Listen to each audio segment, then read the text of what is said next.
In today's episode, we zoom into a conflict on the Concord world of Sumeri.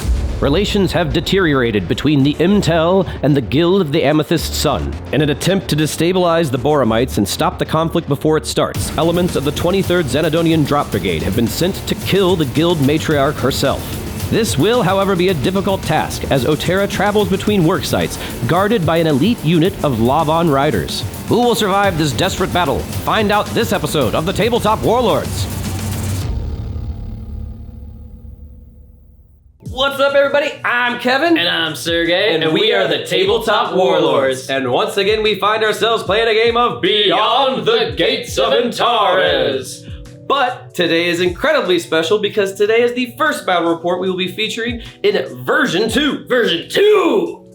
That's right, we've been poring over the version 2 rulebook to make sure we get nothing wrong. And I don't want to. We're gonna We still make get no stuff promises. wrong. We might get some stuff wrong, yeah. Just let us know in the comments if you notice something egregious. But either way, I'd love to take this opportunity to thank Tim and Rick for pouring all the blood, sweat, and tears they did into version 2. The rule set is amazing, and we cannot wait to start showcasing it. For our first foray into version 2, we're going to start off with scenario number 1, let battle begin. To keep with tradition, I started off version 1 with the Concord, so I'm going to start off version 2 with the Concord. But specifically, I'm going to be playing as the Drop Squad force, which is now legal. I will be breaking from tradition because I'm not playing the Gar. Instead, I'm going to be playing the Boromites because I'm so excited for their new force selector, the Lavon Breeders. But before we get these armies out and show you the table we have set up for you today, if you would like to support our channel in the easiest way possible, you should absolutely like this video, subscribe to the channel if you have not done so already. We only need like 7 for 1,000. We're so close. We're so close. And then make sure you have notifications enabled so you can see when new content comes out. You can support our channel even further by using the links below this video to either support us by buying some swag on Teespring or using the affiliate link to purchase some models. But the best way to support our channel always remains joining our ever-growing Patreon community. Any level of pledge gains you extra access to bonus content, and we would love to have you.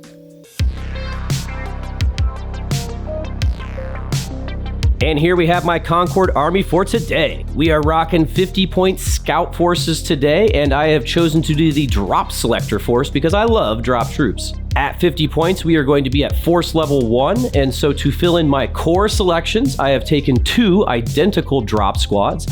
They are each 14 points, but I've spent a single point with each to give each unit fractal charges. Backing them up, I have an interceptor squad that I will be fielding for the first time today at a total of 13 points. And keeping an eye on everybody today, we have a combat light support drone as well, which is 7 points total, meaning my entire force is 50 points exactly, represented by 4 order dice on the battlefield today. This is my 50-point Boromite scouting force. At 50 points, we are at force level 1, and I have selected the Lavon Breeder Selector, which I am very excited about. My core units for this are going to be a Lavamite squad, of course, at 10 points. And then I have chosen a Rock Rider squad at 14 points. Neither of them have any upgrades. Leading this force is my Boromite Matriarch. She is only 5 points based, but I've spent 2 points to give her 2 more gun drones and 1 additional point to give her a borer drone, making her 8 points total. Backing her up, I have a Work Gang. They're 10 points base, but I've spent 1 point to give them all reflex armor, making them 11 points total. Filling out the back line of my army, I have a work face team with a frag borer. They are 6 points base, but I've spent 1 additional point to give them a hatchling swarm, making them 7 points total. This entire force is 50 points total, and it is represented by 5 order dice.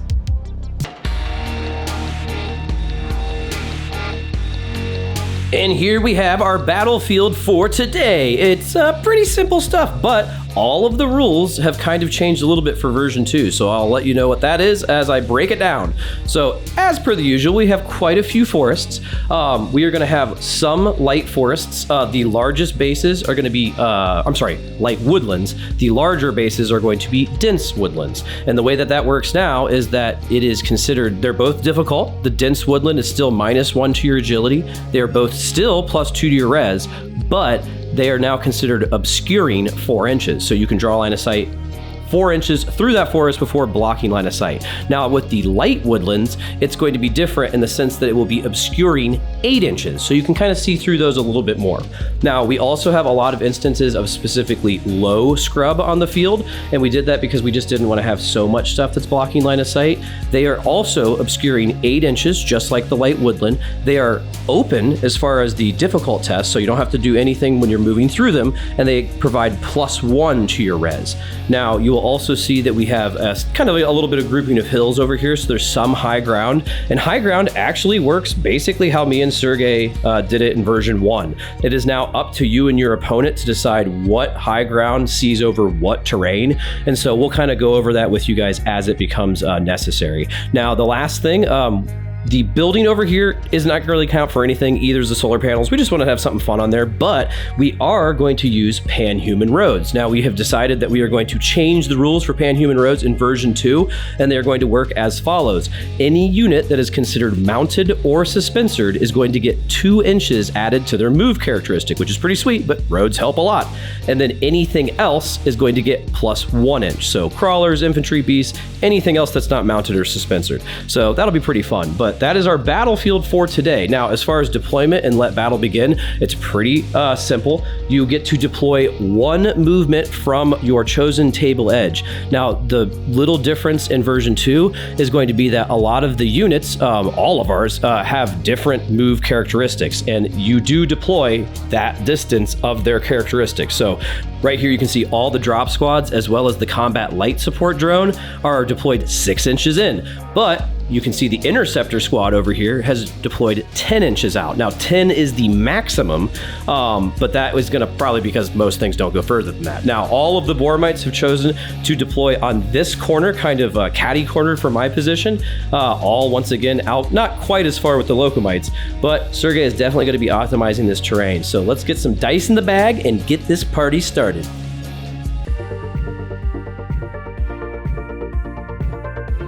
Going into turn 1, the Concord have 4 order dice in the bag, and the Boromite oppose them with 5.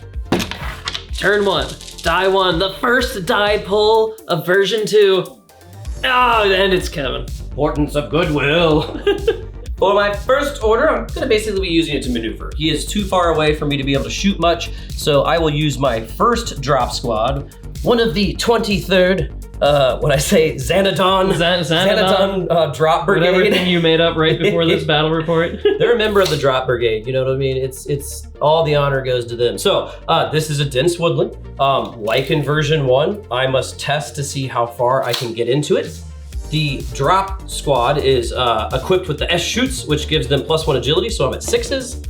And so I roll a 6 exactly. So I am good to go right into there. So I can move 14 inches because their move characteristic is now 7 in version 2. And so I'm just gonna kind of do a little position like this and get into the woods. So now I have a +2 to my res. And our first rules mistake for the game in version 2. Immediately on the first turn. I forgot, this is difficult -1. So my 6 exactly means I failed, which is just half distance. So I have to be back here. So same difference. Boromite. I'm going to start off pretty simple and non-committal. I'm going to just do a regular old run with this work face team here. Okay. They're going to continue angling themselves away from Kevin's everything. Gonna hide behind the forest. I see how it is. Yeah, for sure. Boromite. Matriarch O'Terra is going to perform a regular run order, and she gets 12 inches right behind this piece of terrain, obscuring her from Kevin's vision. Concord. I will simply have my drone do a run order. The scrubland, the low scrubland specifically, is clear. So I'm going to have him get to the edge. Now it's important to note, this is important in version 2, because unless I'm at the edge of this piece of area terrain, I am also considered obscured. So now the drone is right on the edge. I get the res bonus, but I won't affect my accuracy. Boromite. My work gang is going to perform a run order, not a sprint, getting right up to behind this terrain. What's the base move characteristic of the Boromites? Only 4. A lot of my guys have suspensor platforms though, which puts it up to 6. However, it does disallow them from sprinting. Boromite.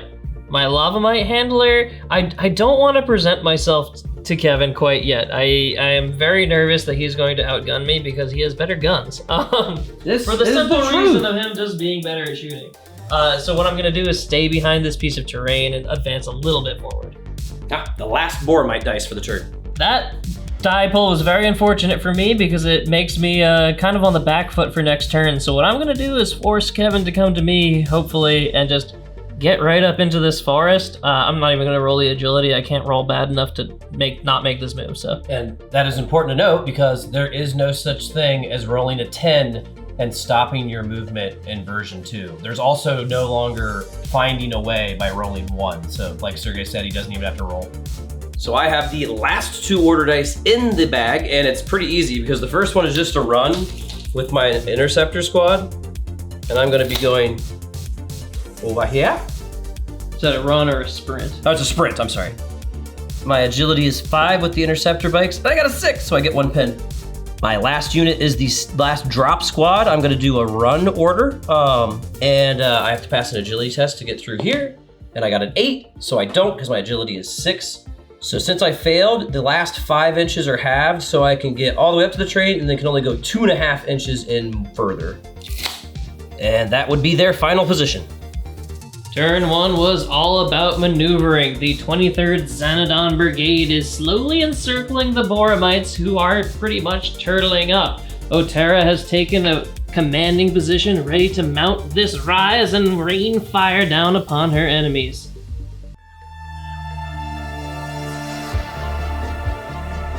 Going into turn 2, it's the exact same. Concord with 4, Boromite with 5. Concord. First, my combat drone shall go on ambush. Makes sense. I just got him in a good position, and he's pretty much effective range if you move forward at all. Boromite. This is becoming a very interesting maneuvering challenge because Kevin has so much movement range. So what I think I'm going to do is I'm going to move my Boromite Matriarch to this little like armpit here. Hiding amongst the rocks. Hiding amongst like the rocks. Like a true hero. Right, yeah, well, but she's very much ready to pop out to either of these places on high ground, which can really, really help me out in the long run. Boromite again. Once again, I'm in this horrible standoff where I just can't be the first one to aggress on Kevin because he's got such better guns than me. Says the coward. Yep, so my work face team is going to take up their leader's old position. Concord. For my second activation, I'm going to be using the drop squad here, already in the forest, and I'm gonna basically advance to the side. So there is no don't get to move or pretend, but I only get to move a total of 3.5 inches, so let's see what I can pull off. So this is my final position. I'm going to be shooting into his work gang. Most of them are unobscured, so I'm at long range, and since my plasma lances are inaccurate, I'm just gonna fire focus shots with all 5. Ooh, that's everyone hit and I get a lucky. I have a spotter reroll. Oh my God, all 5 hits and it's a lucky, Sergey. Well, that sucks. I'm gonna place 1 on my leader and then 3 on regular guys. Now Kevin has the option to allocate his lucky now. Now in version 2, the biggest difference is I can now allocate it to anybody I want, not evenly. So I will stack it on a normal dude. And so this is strike value 2, making your saves what, Sergey? 5. The lucky hit guy is dead. Regular guy, fine. Regular guy, fine. Leader, dead. Ted, oh my God. Concord. I'm gonna maneuver with my next drop squad. I'm going to attempt to do a normal run of 14 inches over this way. I am starting off in a dense woodland, and I failed the agility test, so it's gonna take me 6 inches to get out of this terrain. And so basically that means I can only move 8 inches. Here's my final position where I have most of my unit in the scrubland. Boromite. My Lavamite handler is going to advance out. Kevin, are you going to ambush me? Advancing or running? Running, sorry, running, okay. Yeah. Yeah, I'm gonna absolutely ambush you with my combat light support drone. Okay. And now it's gonna be that I'm shooting through obscuring terrain, but since my accuracy is 6 and it's a firing order, I will be at 5s to hit you. I misspoke, I forgot the plasma light support is rapid fire, so I'm at 4s to hit.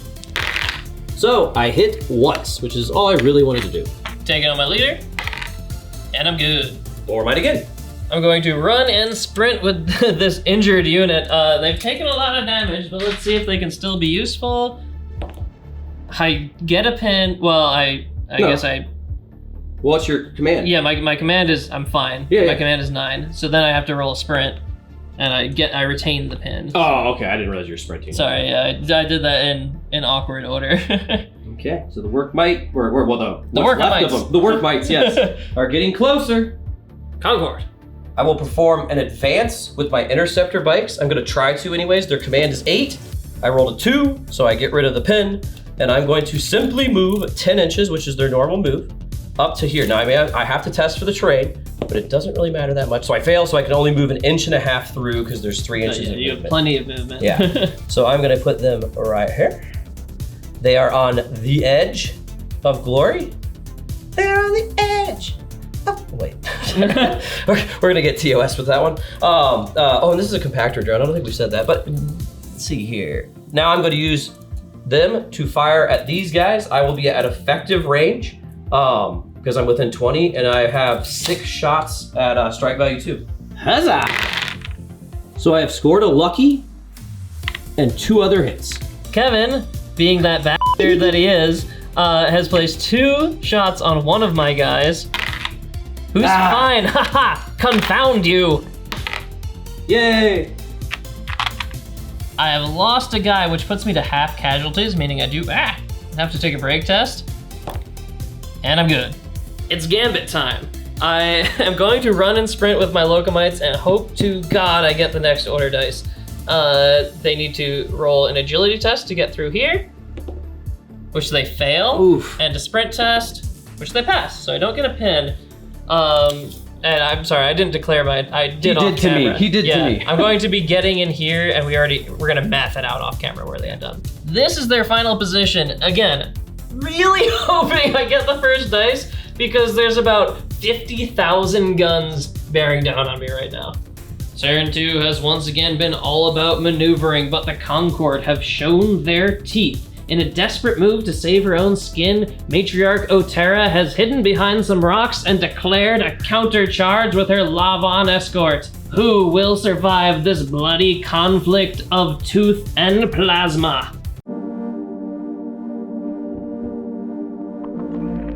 Going into turn 3, it still remains the same. 4 Concord and 5 Boromite in the bag. This is it. My lava mite's mouth frothed with rage, and they shall have their feast! I am obviously going to be charging with my Locomites into Kevin's drop squad. However, I think Kevin's about to do something that makes me so mad!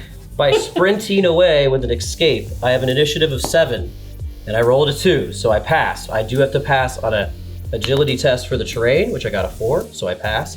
And I have to pass on my sprint, which I don't. So that maneuver gives me a pin. This is my final position, just kind of sitting out in the open, which is not great. But I've taken Kevin's order dice out of the bag and given a pin, so it's kind of like I shot him. Concord. Pretty simple. Fido here is just gonna watch over the rest of the boys with an ambush order. Boromite again. I don't have a lot to do here. I want to use these guys before they are useless. So I'm going to try to perform a firing order. 7s, I pass. And I'm shooting this unit here. Now I'm at a firing order, so I'm 4s, up to 5s, down to 4s because of my pin and being at long range. Ooh. Oh, double hits, and one Kinda is lucky. That's what's up. So I'm gonna stack them both on one guy.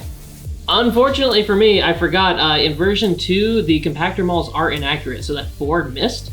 But yeah. I put 1 on a non-leader. Are you sure you don't want to kill my compactor? I have very little desire to kill my compactor. Look how adorable he is.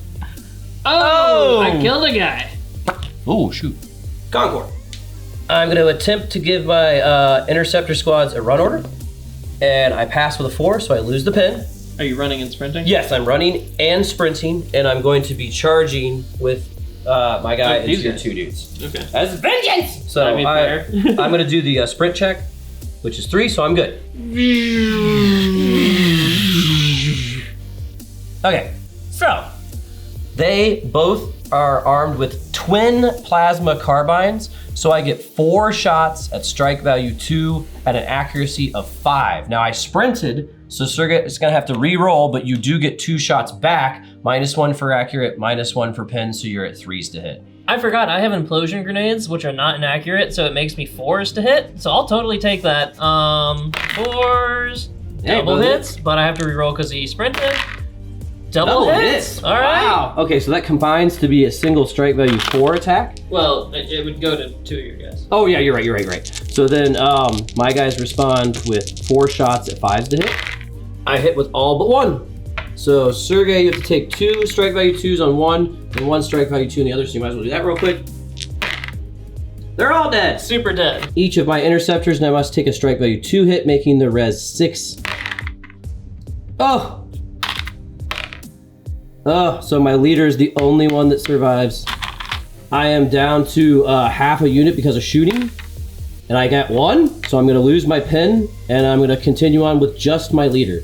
Now, I have won the charge, and I have hit and run, and so... Either way, you won both results in the fact that you can move 10 inches now. That's true, yeah. Now that the assault is over, I have taken a 10-inch move, which is my single move, into the crevasse here, away from the lava mites and hopefully out of danger. Concord again. My last drop squad is going to do an advance, kind of trying to get into the edge of this terrain over here, and then I'm going to be shooting everything I got into that unit right here. But I must pass an agility test, which I do. Nice. I really wanted to say... You would have found a way. I wanted to say I found a way, but once again, if anybody's watching and trying to follow along with version 2, that does not exist anymore, as well as rolling a 10. 10 does not basically stop you from doing it. Which I'm actually glad of in this particular instance. I like critical hits and critical failures, but that one was pretty brutal. I am on the edge, and I am definitely within effective range. There is going to be obscuring terrain though, so I'm really only hitting on a roll of 3. It breaks my heart because it feels like a very not Lavon-y thing to do, but I'm gonna go down here. I think that's a good idea. All focus shots with plasma carbines on 3s. Ooh, I got a lucky, oh my god, I cocked one, Sergey, I didn't even know it was possible. So these are all missed. This is a dud shot, I can't re-roll it. So this is the cocked dice, it still misses, and then I get a re-roll because I had a spotter. Oh my god, I got it. Well, it does. You only get, okay, so this is actually important. We've not said this yet. 2 1s are not 2 lucky hits. Rolling a 1 gives you a single lucky hit that you can allocate and all that good stuff. Anything past that is just a normal hit. So since he is down, I must now roll the non-lucky hit. And it's a 10, so that misses. So Sergey has just 1 lucky hit that he has to contend with, and so I will put it on a lava mite. 5s to save, and I'm good. I have the last 2 order dice, and it's time to fire the lasers. So I've done this move off camera because I have literally already dropped the Matriarch and broken her, a gun drone and broken it, and one of these fake spotters that is counting as a gun drone at the moment, and broken that. So she is going to crest this rise and then fire all 4 of her gun drones down into this unit, hopefully killing it and securing me that order dice. Your accuracy is what? 5 down to nothing, just 5s. Wow, I missed them all. No hits. Unfortunately for me, Kevin is in the perfect position for me not to be able to do a firing order here, so I'm going to do a micro scoot, as they say, and fire at him with my frag borer. I'm hitting on 5s, and I do get to reroll, but I have to reroll my reroll because of his sprint. Rolling to hit. Miss. Dud, you can't re-roll it. Yay! There is but 1 down order, and I'm good. I get my dice back and remove a pin. Blood has been shed on this killing field. A work gang was slaughtered on this hill who has no name, and the interceptors suffered heavy casualties, but it is still anyone's game. Going now into turn 4. The Concord have a ambush order and a run order retained, but that only leaves them 2 in the bag. 1 has been taken away from the Boromites, leaving them with a total of 4 now. First things first, I get to use my retained run order. Now I really wish that I had 2 guys because I would choose violence, but since I'm not going to be choosing violence, I'm going to do a sprint order. And I'm going to get myself as far away from the Matriarch's guns and as far away from the lava mites. So that's going to put me right about here on the table edge of Sergei's, and I must pass a sprint check, and I got a 1. So now, it's also important to note, while we're going over V2 rules, there is no longer any result for rolling a 1 on sprinting. Boromite. Matriarch O'Terra has crested the rise and is going to use it. She's going to fire at this unit that is not in cover. However, Kevin, using his swift force, is going to do swift, dastardly things. So I'm going to just try to run to cover, which requires me to roll 6 or lower. And I rolled a 7. Yes! So I get a pin, and it doesn't actually mean anything. 4s to hit. 1 hit. That is all I need. Damn you! So I'm going to take in the leader. A 9. And a 1. So I am fine. Next dice. Boromite. This is a golden opportunity. Kevin has 3 pins and can't be as squirrely because he's bogged down with fear as he should be. Yeah. I'm going to charge using my locomites. It's only going to take me 2 inches to get out of here, and then I can very easily reach him with 19 inches over there. Makes sense. I do have to do a sprint check, which I pass, but Kevin, I'm assuming you're going to ambush me? Yeah. So I'm going to fire at you when you're not in terrain. Makes sense. This cannot be hit. This is a miss. This is a hit. That is a hit. So you did hit me. Strike I'll take value it on my 3. leader, and I'm good. Okay. Now that close combat is convinced there is still a round of point blank shooting, I will unfortunately be only 2s to hit because I have 3 pins, but every single one of my characters is going to be launching fractal grenades into them. In point blank shooting, my riders have plasma carbines and my locomites have lava spit. All strike value 2, all hitting on 4s. Like I said, I'm only hitting on 2s. Hell yeah, I hit twice. But I still have to re-roll those. I do have a spotter drone, so no. I do have to re-roll both of these, unfortunately. And I still hit once. Strike value 3, Sergei. Get wrecked. It can be on your leader. I almost forgot. One of those was a lucky, so I didn't have to re-roll that. And then I just off-screen determined that the one I did roll successfully was the one that I screwed up. So I actually scored 2 hits. It makes sense. It was fair. It's fair, yes. So I will... I'm assuming you're taking 1 in the leader. Yeah. And so I will stack it on the leader. So so makes it more likely he'll die. Or no, it's grenades. They compound. It's gonna be 1 strike value 6 hit on whoever he chooses. I'm good. You bastard. Now it's my turn. And wow, I missed every shot. Get wrecked. Well, now that we've closed into close combat, I do have grenades. They are hazardous hand to hand, but I'm risking it because I just need to kill these locomites. So I'm gonna have 5 attacks, all hitting on 6s. But if I roll a 10, they hit myself. I, on the other hand, have my my gnashing jaws and my electrolances. The electrolances are all hitting on anything except for a 10, and the jaws are hitting on 7s. Hitting on 6s? Ooh, buddy. So that's 3 hits, 1 is a lucky. So, Sergei, you allocate them and I'll tell you where the lucky goes. Yeah, so the non-leader is gonna compound, making his strike value 6. So he only saves on a 2. Nope. He's good. He would have been good with the other one too. And he's good. All right, so I lost 1. Now I'm coming back at you with a lot. My red dice will represent my Lavons, and my blue will represent my Lances, and that would be just 2 misses. The black dice are going to be my underslung X-Sling regular guys, Lance, leader. So leader with 2 strike value 2 hits is fine with 1, is dead. The next guy is fine, no, dead. The next guy is fine, and these 2 guys, both of them are dead. So only 1 regular guy survived, which means I think I automatically, no, I guess I lost. I have 7 pins. So I'm dead. Oy vey. The 23rd Drop Brigade lost a good squad today. It's now the 11.5 Drop Brigade. Whatever. I do get a consolidation move, and I'm going to attempt to consolidate over into here. I need to roll an agility test. Oh, which I fail. So I can, it's 2 inches to get to the edge with this guy, and then I have like 2.5, so I just kind of get in, and then it's 4 inches. Yeah, I'll just kind of barely be able to get in over here. Boromite again. This Boromite squad is going to advance and crest the hill just like their mama over here. They are going to fire in advance order into this unit right here. They are hitting on 4s. That's an order dice. 4s. I hit. Sergey's strike value is 4, but I am in the light scrub, so my 8 goes up to 9. And I got a 6, so I fail, because that would be 9 minus 4. I needed a 5 or lower. So I have to roll on the new version 2 damage chart.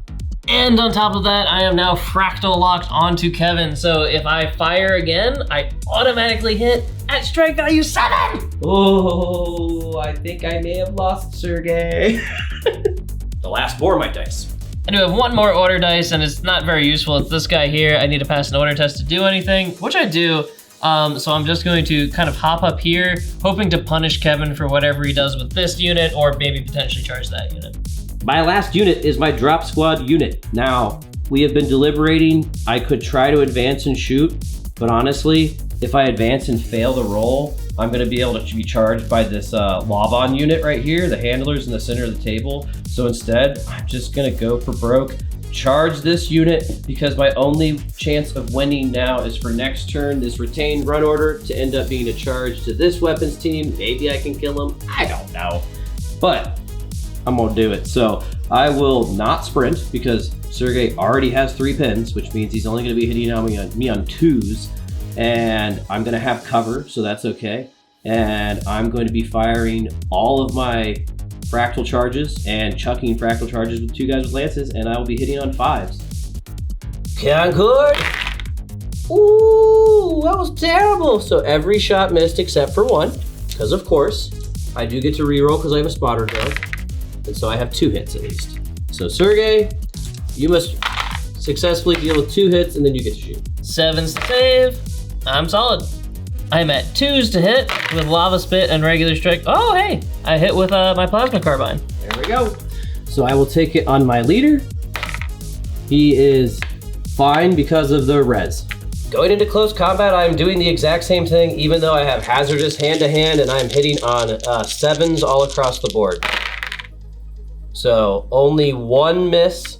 So Sergey, each one of your guys just took a strike value 6 hit. So you save on a 1 or a 2. One is dead. That damn Locomite leader has saved on a 1 like 4 times now. I'm invincible. Striking back. Missing here and here and. I think everything else is.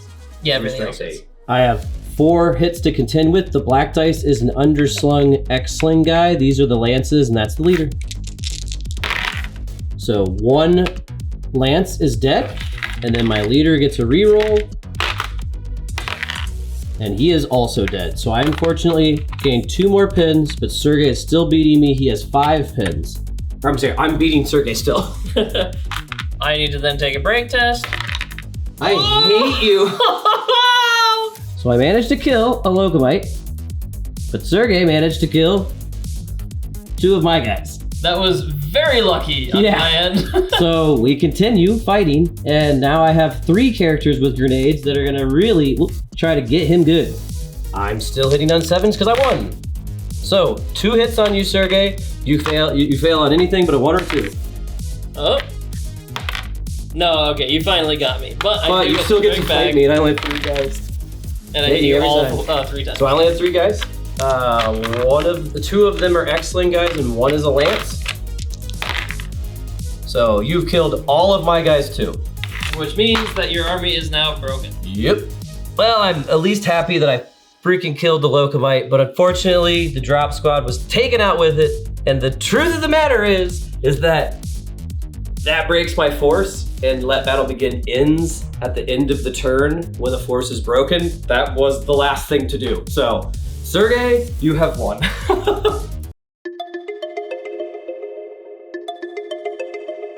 I had an absolute blast really fun. with this match.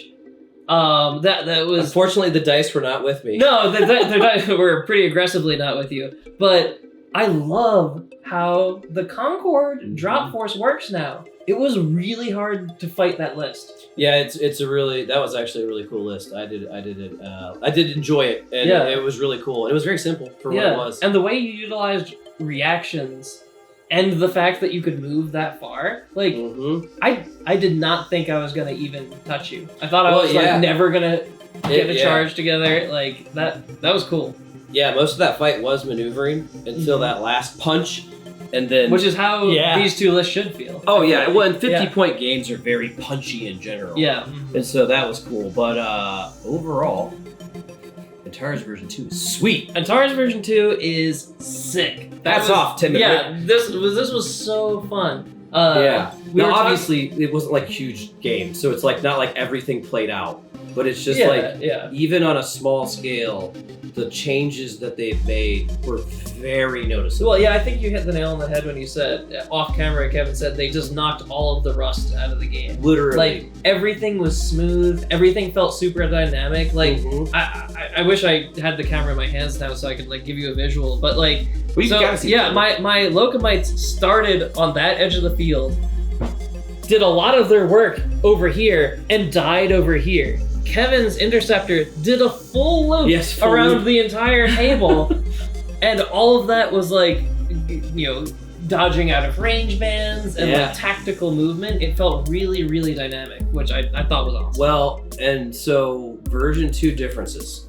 So right off the get, the terrain is very different. Very different. It feels more interactive to me. Yes, because so there are probably still rules. There's definitely, like, for instance, the dense woodlands disallow large characters to move within them. But there's also very few large characters. Yes, large is different now. Large is like it's pretty much just big large vehicles and stuff. Which is a change that I am very in favor of. Well, yeah, because there were so many things that were labeled large before that were just difficult to get. Like lava mites. Like it was weird that San Ra, like we're tripping over roots, you know what I mean? Of course, yeah, but the Locomites, this is the first time that they zipped around through terrain, in terrain. Yeah, like they felt like how they should feel. Well, we've had battles where units just edge into terrain and then never leave. And we're like, why did we do that? But it's the fact that a pass just means you can move full distance and a fail just means half is substantially better. Absolutely. And it does make the field does not feel like a quagmire anymore. Yeah. I also love the change of move being like for advancing and stuff like that too. Like I think it's really cool that the Locomites can advance 7 inches. Yeah. And it's also cool that like the drop squads can do that. I was gonna say it was like even though technically the drop squads before could advance 10 inches, they felt way more mobile. Felt more maneuverable. Because it felt like you had to advance with them. Exactly. And so the fact that the movement characteristic is what has changed, and so now they can run 21 inches. That's wild. Yeah. And it is really cool. Or sprint, 21 inches rather. Yeah. And then, but everything did feel like I was playing a fast force because the the drop squad moves faster. The drone now moves 6 inches rather than 5 inches. And the interceptors obviously be fast and moving 10 inches were very, very fast. So it was really cool. That's the next thing I would say is that the selectors themselves do feel different. They feel like the spirit of that unit, you know. Because I said at the beginning, I was like, this is the first time I can legally run this list. And the reason why I said that is because before you needed to take the substantially more expensive 3-man command unit drop commander guy before you could take more than one drop squad. Which was very limiting. Very limiting. And the same with the interceptors. Like I could have technically ran another interceptor squad if I really wanted to, because you no longer need that paywall of the interceptor commander to have more than one unit. So that's really cool. Yeah. And then the fact that the Lavon breeders, they really, it was very thematically cool. You had a lot of lava mites. Yeah. And like on top of all of that, like the feel is really cool, but like gameplay wise, it was also really cool. From like a competitive standpoint, like I was not frustrated by the things you were doing. It did feel very even. I was excited by the things you're doing. Like I'm actually really excited to play against that list again with different armies because it was tough to get you down. You were squirrely. You know what I mean? It was really cool. The changes to the frag bore are nice. I love the changes. It's way better now. Way better because it was the strike value's higher. Way higher. It used to be like strike value, I think 2. Yeah, or something like that. I'm not quite sure. It was way harder to hit with too. It's just better all around. Yeah, and so that was really cool. And even though my poor drone Fido did like nothing, the ambush. Okay, he ambush didn't do nothing. Yeah. He warped my play significantly. Yeah. I was scared of him, which is value. Yes, and the ambush was cool because now you can not only and it didn't really come up, but it's like you can ambush people when they move, but you can also ambush people when they shoot. Yeah. And so his position was way better because he is more of a support drone. And even though I rolled poorly, which Tim, make the charts all even. I rolled low and it was still bad. I can't stand it when you roll low and it's bad on any of the charts in Antares because my brain is so like, I rolled low. It's supposed to be good, but even though I did roll low, he is a lot more survivable with that. I think that chart. was due. Drones were a little bit too wheelie. It's the truth. So that was really cool, and just the fact that the units also come with more things. Like the fact that the drone, the spotter drones just came default with the drop troops was really nice. It made them feel way more useful in more situations. They were automatically equipped with plasma grenades, so you can still use plasma grenades. And the fact that I can upgrade with fractal charges now, like you saw, I didn't hit myself once. It's still the possibility, but they did wreck your dude. So that's really cool because just right there, the Concord are substantially better with that option. So just like all the little subtle changes they've peppered around. In all honesty, it's like if you read the rules, there's not a huge amount of changes. But the little changes are like incredibly impactful. Oh yeah, and before the fact that the first lucky hit isn't ever re-rolled. No matter if you're shooting. I like it way more. Yeah, so much better because it once again it makes feels the battles, like a lucky hit. Exactly, and the battles go faster, and the fact that you can allocate those lucky hits to anybody you want is brutal because that resulted in way more casualties. And so in another game of Antares, we would have just been playing longer because people wouldn't have died. So it does make it more punchy. And then the fact that there's lucky hits in close combat now too is really cool because those didn't exist at all. So there's just so many little changes that really did overall like feeling like general review of Antares 2. And I'm a little biased. I'm a bit of a fanboy for Antares. I'll admit it. But like so awesome. Yeah. Like 10 out of 10. I genuinely really had a lot of fun playing. So I think what we should do now is the next fight.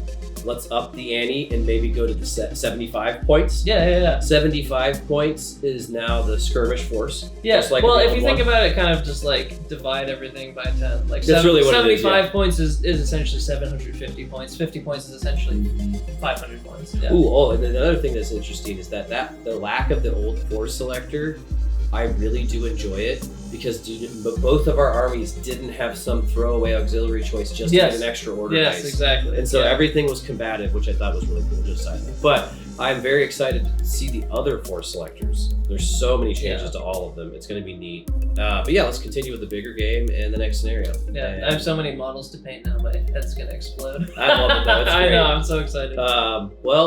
If you enjoyed watching this as much as we enjoyed filming it, please let us know by supporting the channel in the easiest way possible by liking this video, subscribing to the channel, and making sure that you have notifications enabled so you can see when new content comes out. If you want to support the channel even further, we have an affiliate link right beneath this video and a spring link where you can buy sick TTW swag. But the best way to support our channel will always remain joining our ever-growing Patreon community, which, by any pledge you decide, gains you access to bonus content each month.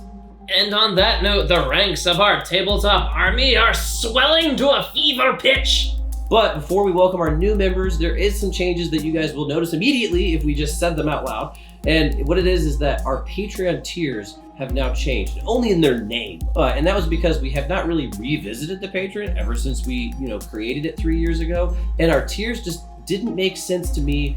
And I'm very obsessive compulsive. For instance, the Squire is our lowest tier, and yet Squires apparently held titles of nobility, were like assigned fiefdoms, and also can have like castles, and I had no idea. Kevin called me at like 4 in, coming in hot with a historical diatribe on why Squire could not be our lowest tier, and I was like, you know what? If you're passionate about this, You make the change. I played too many video games. I just thought it was a dude who carried a shield. Yeah, not the case.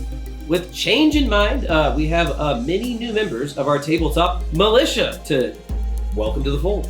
Ed Morris, Jamie Watson, and David Henry, we offer you the gleaming spear of the tabletop militia.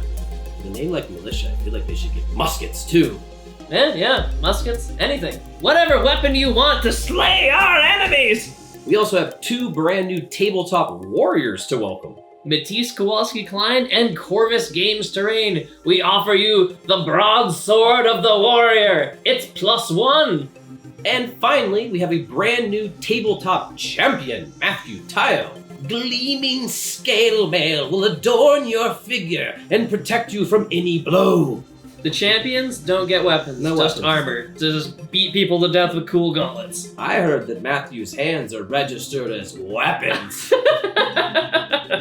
And while we're at it, we always have to thank what would now be known our Council of Loyal Tabletop Commanders. Nick Hobbs, Elizabeth Allen, Will Connell, Amelia. and Les Stevenson.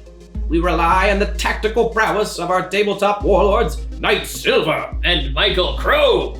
And as always, we must thank our tabletop emperor, John Roberts. Long may he reign.